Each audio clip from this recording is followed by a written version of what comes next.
Bonjour.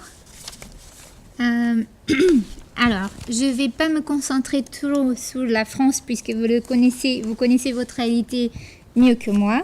Mais je vous ai préparé quelques petites notes sur la situation actuelle au niveau européen et les questions que nous sommes en train de suivre à Eurodis. Donc, juste pour ceux qui ne savent pas, Eurodis, c'est une alliance non gouvernementale d'associations de malades européennes. Nous avons 710 associations membres dans 63 pays, dont 125 associations en France, quelques-unes représentées dans cette salle. Et nous travaillons évidemment sur les questions, toutes les questions autour de malades au niveau de plaidoyer et surtout au niveau européen. Alors, ces questions qui sont là, nous tous, nous les connaissons très bien. Nous les mettons toujours dans les présentations parce qu'à chaque fois que nous parlons aux différentes parties prenantes, on revient là-dessus parce que des fois, il faut y revenir. Mais pour nous tous, je vais sauter un peu je ne vais pas aller dans les détails puisque nous sommes tous au courant. Mais en gros, la question de la prise en charge médico-sociale des maladies rares est extrêmement complexe à cause de tout ce qui est derrière, de fait d'être rare, d'être souvent chronique, très complexe, très handicapante, la question du manque d'information, d'avoir très peu d'experts, le manque de traitement, le manque toujours de bonnes pratiques et les difficultés de transmission d'informations entre les prestataires. Et du coup, il y a une difficulté à assurer des soins coordonnés et pluridisciplinaires comme vous tous êtes au courant. Et les besoins sociaux non satisfaits, donc les besoins qui restent toujours pour les patients et pour les familles, affectent leurs droits humains et qui sont dans des documents très importants et universels.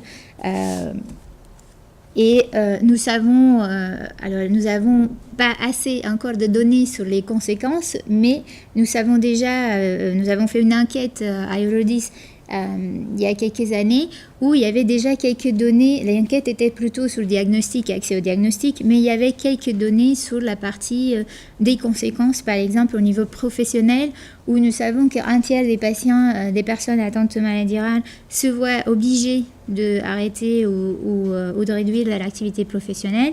Un tiers des familles ont un membre de la famille qui doit aussi réduire ou cesser l'activité professionnelle.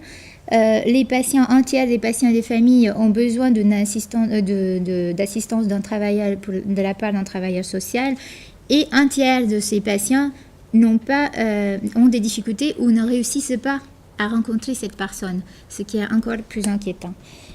Cette image est purement illustrative, donc et sûrement il manque des choses, mais c'est pour donner une idée de la complexité qui est autour du malade et de la famille. Quand on pense à la vie quotidienne de quelqu'un, n'importe qui, c'est déjà très complexe et il y a beaucoup de dimensions. Quand on y ajoute une maladie rare, certainement ça ne devient pas plus facile. Donc toute cette complexité, c'est ce dont on parle quand on parle de la prise en charge médico-sociale des personnes atteintes de maladies rares. Ici, c'est un exercice fait pas pour les maladies rares. Là, ça va mieux. Ici, c'est un exercice fait pas pour les maladies rares, mais que démontre aussi la complexité. Et quand on essaye, il y a des groupes de recherche qui essayent de faire le schéma d'un parcours de soins et toutes les parties prenantes et tous les prestataires qui sont dedans. Et en fait, ça devient toujours extrêmement complexe et ça nous montre comment c'est complexe d'organiser les soins, de coordonner les soins pour les gens avec des maladies complexes. Dans notre travail, à ce moment, nous regardons deux approches complémentaires pour traiter les besoins sociaux des personnes atteintes de maladies rares et de leur famille. D'un côté, l'intégration des personnes atteintes de maladies rares dans les services médico-sociaux spécialisés, c'est le cas de ce qu'on vient d'entendre de la présentation précédente, et l'intégration dans les services médico-sociaux locaux et locaux de droit commun, donc disponibles pour tous les citoyens. Dans le cadre des services sociaux spécialisés, Eurodis a eu l'occasion de travailler dans un projet européen où nous avons fait une cartographie de certains services, notamment les services de récréation thérapeutique, les centres de repli, les services d'hébergement adapté et les centres de ressources. Vous avez la liste en France des services que nous avons réussi à cartographier pendant cette période. L'idée, c'était de montrer l'importance de ce genre de services qui étaient la plupart spécialisés dans des maladies rares, soit au niveau national, soit des services spécifiques dans une région, soit spécialisés dans une maladie rare précise ou un groupe de maladies. Quand nous avons fait cette cartographie, nous nous sommes rendus compte évidemment que ces services sont très limités. Il y en a pas assez. Et quand nous avons parlé, parce que c'était un projet européen très directement connecté à la partie des politiques, puisque c'était une action conjointe de l'Union européenne pour les maladies rares, nous avons eu l'occasion d'échanger avec des représentants des États membres dans les différents pays et des différentes parties prenantes. Et à chaque fois, il y a une difficulté d'implémentation où il y a une réaction de la part des autorités, et des pouvoirs publics et des endroits qui financent, des autorités qui financent ces services, parce qu'ils sont perçus comme ayant des coûts très très élevés et étant pour des populations très, très spécifiques. Et du coup, les autorités ont toujours manifesté oui, c'est très bien. Nous avons montré plusieurs études de cas à chaque fois, et c'est reconnu que oui, il y a une valeur, c'est très très bien. Par contre, il y a toujours une hésitation sur l'implémentation de ces services, sur le financement de ces services, par rapport aux coûts et à la population qu'ils peuvent intégrer. Et donc, la deuxième approche, c'est l'intégration des personnes atteintes de maladies rares et de leur famille dans les services socio-médicaux et locaux de droit commun. Et dans ce cas, il y a eu aussi un travail au niveau européen de la part du groupe d'experts de la Commission européenne sur les maladies rares. Pour ceux qui ne connaissent pas ce groupe, c'est un groupe composé, donc c'est un groupe organisé par la partie de Direction générale de santé, et c'est un groupe composé par des représentants des États membres côté santé et par d'autres parties prenantes, par des patients, des représentants de patients, des assurances, des experts. Dans les cas de la France, il y a Madame Pétonclan et Monsieur Dosquet. Il y a aussi Anna Rath par la part d'Orphanet. Et il y a aussi Ségolène Aimé qui font partie de ce groupe. Et c'est un groupe européen, donc avec des représentants de tous les États membres. Et au sein de ce groupe, il y a eu un travail qui, Eurodis a lidéré la partie de secrétariat et toute l'organisation du travail derrière, sur des recommandations pour intégrer les maladies rares, les personnes atteintes de maladies rares, dans les services et les politiques sociales du coup de droit commun.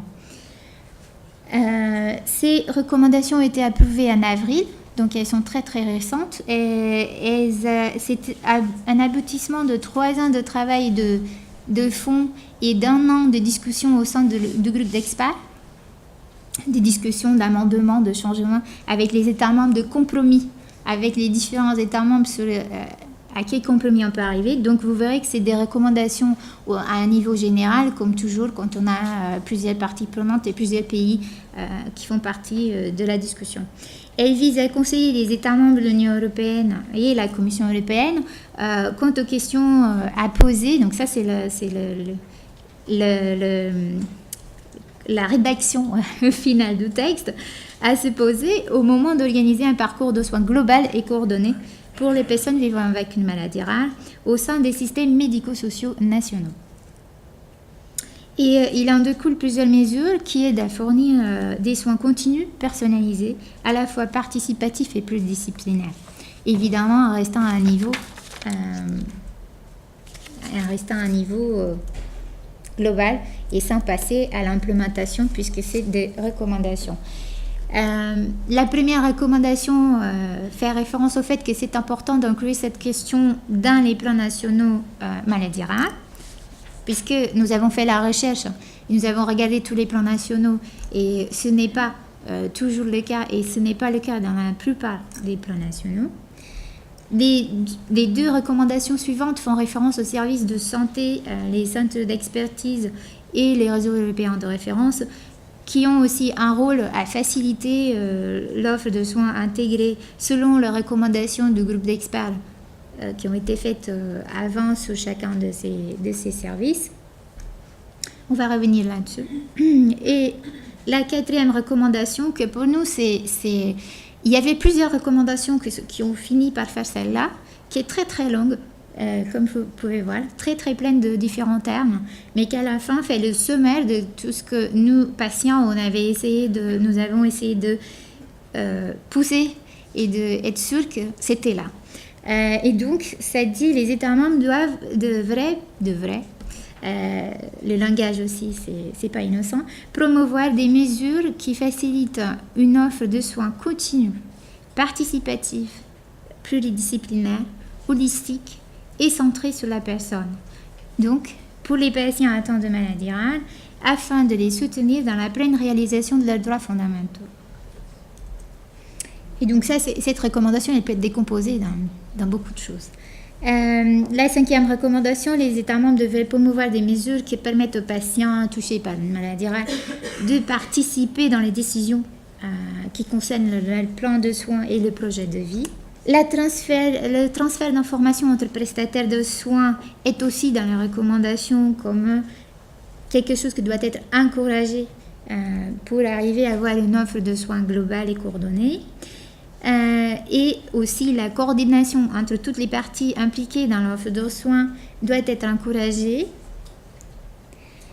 Les spécificités des maladies rares doivent être incorporées dans les systèmes nationaux qui font l'évaluation du niveau de fonctionnement d'une personne ou d'évaluation d'handicap selon la Convention des Nations Unies relative aux droits des personnes handicapées. L'élaboration et la diffusion de bonnes pratiques doivent être encouragées toujours. Et la recherche socio-économique a été aussi, et on vient de parler de recherche, nos collègues d'avant, et ça a été aussi beaucoup poussé par les patients, mais pas que, pour que ce soit là, et qui est un encouragement à la recherche des conséquences des maladies rares sur la vie quotidienne, de l'impact des services qui sont innovants, qui sont en train d'être mis en place, qu'est-ce qui change pour les patients, et aussi du coût-bénéfice de ces services pour aider les États membres et les différentes parties prenantes à prendre des décisions par rapport au financement et à l'implémentation de ces services. Revenant sur la question de services de santé et le rôle des services de santé qui est dans les recommandations précédentes sur les centres d'expertise, elle disait déjà qu'ils devraient assurer des liens avec des services médico-sociaux et sociaux, qui devrait promouvoir la formation des professionnels du secteur médico-social, social et éducatif, et qui devrait contribuer au développement d'informations qui faciliter la transmission d'informations adaptées aux besoins des patients, des professionnels de santé et du secteur médico-social. Donc la recommandation 4, comme j'ai référé tout à l'heure, peut être décomposée dans beaucoup de choses. Et les prochaines étapes, de notre côté, nous regardons des différentes mesures qui facilitent l'organisation d'un parcours de soins global, qui peuvent créer le lien et créer des parcours plus efficaces et optimisés, assurer la pluridisciplinarité, la continuité, la prise en charge des différents besoins et réduire le poids de la coordination des soins pesant sur les patients et sur leurs familles. Et c'est là que, dans le cadre d'un nouveau projet européen, Eurodis arrive à la question de la gestion de cas. Plusieurs pilotes sont actuellement en cours. La gestion de gestion de cas. Là,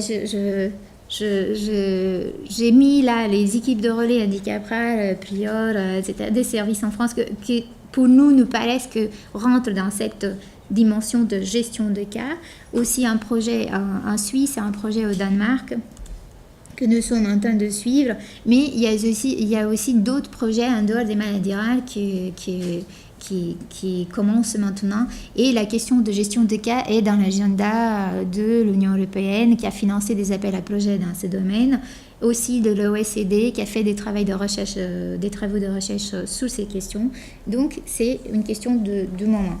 Et le nouveau projet européen InnovCare, dans lequel Eurodis participe, aura aussi un pilote que se fera en Roumanie l'année prochaine. Alors, là, c'est petit. Ceux qui sont derrière, peut-être n'arrivent pas à lire. Mais pour vous donner une idée, l'objectif de projet, donc c'est un projet européen avec plusieurs partenaires, plusieurs paquets de travail, plusieurs activités. Mais le fond de projet, c'est de tester et développer un parcours de soins personnalisé et global qui centralise la coordination via des gestionnaires de cas régionaux qui sont connectés à un centre de ressources national pour les maladies rares. C'est un parcours de soins qui connecte les services de santé aux services sociaux et locaux, qui garantit la bonne transmission d'informations et qui soulage les patients. Donc, qui remplit les questions dont on a parlé dans le slide précédent. Les étapes de projet, on démarre par un état de lieu. À ce moment, Eurodis est en train de lancer une enquête auprès des patients et des familles pour connaître les besoins de vie quotidienne et les besoins au niveau des coordinations des soins.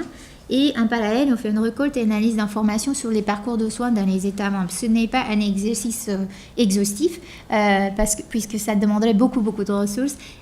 C'est un premier aperçu de comment les parcours de soins sont organisés et une première analyse entre les besoins des patients et l'organisation actuelle des parcours pour donner des idées et pour pouvoir nourrir le projet et ce modèle de parcours de soins. Après, il y aura le parcours de soins innovants proposé, basé sur les gestionnaires de cas, basé sur ces données récoltées avant et qui sera implémenté en Roumanie pendant 9 mois l'année prochaine avec 120 familles et patients dans une région en Roumanie. Et il y aura l'évaluation d'impact du modèle de soins, ce que pour nous nous a paru très important au moment de la conception de projet. Une évaluation de l'impact social et économique d'un côté sur la famille, et une analyse des coûts-avantages par rapport à la société et à ce que ça signifie de payer un service de ce genre. Et il y aura aussi en parallèle l'élaboration et l'échange de bonnes pratiques, puisque le projet mettra aussi ensemble les centres de ressources qui existent actuellement dans différents pays, dans un réseau européen, qui aura des réunions pour échanger et pour développer des bonnes pratiques. Et finalement, il y aura aussi l'analyse des opportunités pour transférer ces modèles dans d'autres pays, donc au-delà de la Roumanie et de cette région précise, mais aussi au-delà des maladies rares, par exemple, pour d'autres domaines comme l'handicap ou d'autres domaines qui soient importants et transférables. Ici, vous avez un peu le schéma de modèle proposé par InnovCare. Donc, vous avez la famille au centre, et ce n'est pas innocent, donc la personne et la famille, le gestionnaire de cas et les autres différents prestataires qui sont autour de patients et de la famille, évidemment aussi l'association de patients, et le gestionnaire de cas qui ferait le lien entre ces différents prestataires pour assurer la coordination des soins, le transfert d'informations et soulager les patients et les familles.